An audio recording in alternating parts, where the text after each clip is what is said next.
Hello, welcome to Halcyon Blink. Rubbish voice, I know, glasses, yada yada yada. I've covered this in the last 5 episodes I've filmed this evening. Continuity be damned. Anywho, on this episode I'm going to be covering the Grand Theft Auto series, interestingly enough. Big series fan me, I like getting into things and seeing them through. And on this occasion I'm going to touch on a game I first played on a chipped PlayStation 1998, I want to say. I want to give my parents some credit here. They didn't just let me on a murderous rampage when I was 7. No, they waited until I was a solid 8 years old before they let me loose on that motherfucker. And I turned out fine.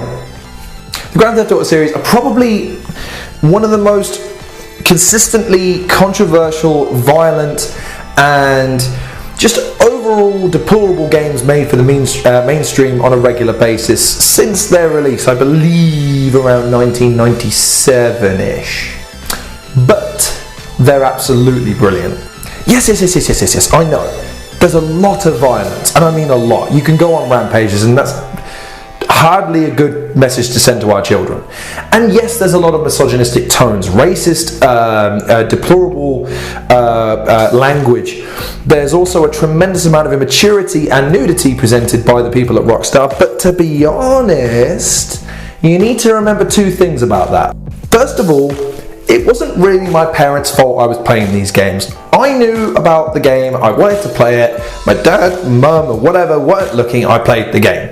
If parents were perhaps a little sharper off the mark, then yes, I wouldn't be playing it, but ultimately it is the fault of the parents if the kids are playing the games these days, because to be quite honest, what do you think your kids are doing in their rooms these days? They're playing games. So if you don't want them to play them, get off your ass and go and take the game away from them. Give them something better to do. And secondly, these games are simply a parody of the real world. That's all they're doing. They take a real city, real circumstances and real people, parody them, change the names, add some sex jokes in, and then mock it. That's all they do. If anything in the game makes you feel uncomfortable, welcome to the world we live in, brother. Okay, great. Now the PG element is out of the way, let's talk about the reason why we all came to the dance in the first place.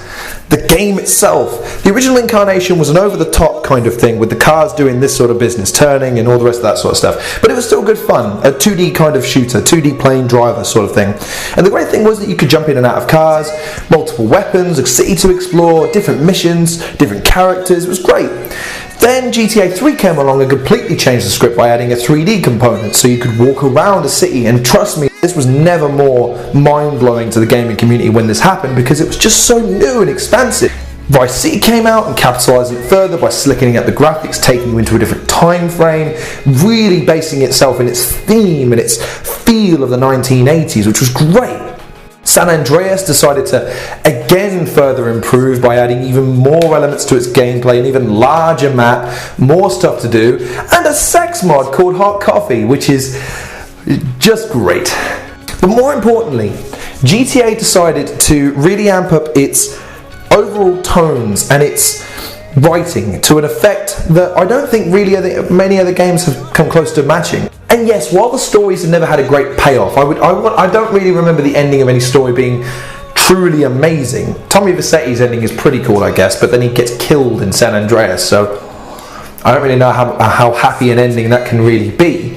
In any event, these games also make you feel quite a lot, and that was never more evident than the torture aspect of the most recent game, GTA 5, where Trevor, a character within the game, has to torture an informant for information. I really struggled playing through that element, and that's something that you don't get usually in a game that's got a brand of internet cafes called Twa, with an @ symbol. See what they did there? Very clever. They have a great balance between sense of humour and sensibility, and for that reason, that's why I think everyone should be playing these games. Yes, there's a lot of violence, but it's damn fun. Get involved. And more than that, it's one of the most complete gaming experiences ever. My last run in GTA 5, I spent more time playing tennis than I did shooting people, which is kind of lame. I could play tennis anyway, but still, it's great fun. The game is still entertaining as hell, and it's only looking better and better as the years go on. And the next-gen version, GTA 6, can you imagine how good that's going to be? In any event, I really hope you enjoyed watching this video on the Grand Theft Auto series. Grand Theft Auto! I'm going to have to get the original theme and have it playing in the background. If I did manage that, good work, me. In the meantime, thank you so much for watching. Please like, share and subscribe. I hope you liked this video or the previous four, but not the first one. Not the first one. Thank you so much for watching again. Please take care. I think this is going to be the last ones of these I filmed for a little bit, so get ready for all of this to change. Hopefully slicken up. Hopefully Dean Gaffney's going to stop posting these episodes. But thanks so much again for watching. Please leave me your feedback, people. I want these shows to get better. It's only going to get better if you keep telling me what I can do. I do listen occasionally. Who am I meant to give shout outs to? Will, Catwoman is awesome, and Sam, Spurs still suck. There's your call outs. I hope you're happy, boys. Thanks again for watching, guys. Take care.